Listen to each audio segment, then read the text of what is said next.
Seorang anak laki-laki sedang bermain dengan helikopter mainan bambu.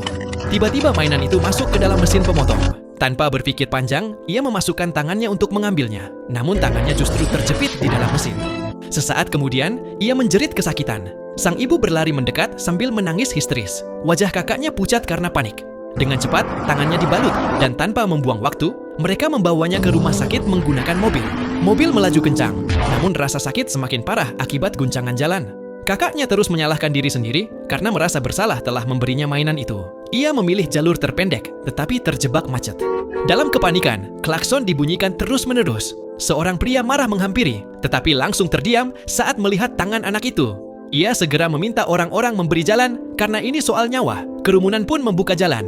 Setibanya di rumah sakit, dokter segera menangani anak itu. Ia menangis kesakitan, sementara ibunya ingin memeluknya, namun dicegah. Setelah pemeriksaan, dokter menyatakan bahwa luka itu tak bisa ditangani di sana dan harus dirujuk ke rumah sakit yang lebih besar. Mendengar itu, sang ibu langsung pingsan.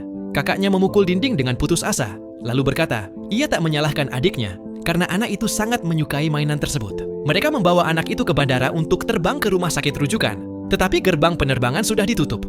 Setelah staf menilai kondisinya, penerbangan ditunda. Beberapa penumpang marah, namun setelah mengetahui keadaannya, 3 orang rela menyerahkan kursinya. Angkatan udara pun turun tangan membuka jalur penerbangan. Pesawat akhirnya lepas landas. Di dalam pesawat, luka itu kembali berdarah dan matanya terasa berat. Kakaknya terus menyemangatinya agar tidak tertidur. Seorang gadis lalu berdiri memainkan gitar, diikuti penumpang lain yang memberi dukungan. Anak itu perlahan tersenyum melihat wajah-wajah di sekelilingnya. Ia akhirnya tiba di rumah sakit yang lebih baik. Dokter segera menangani dan memakaikan masker. Penglihatannya kabur, lalu ia tak sadarkan diri. Saat terbangun, sinar matahari menyinari wajahnya. Sang ibu masuk dan memeluknya erat. Air mata pun mengalir. Dalam hatinya, ia berterima kasih kepada semua orang yang telah menolongnya.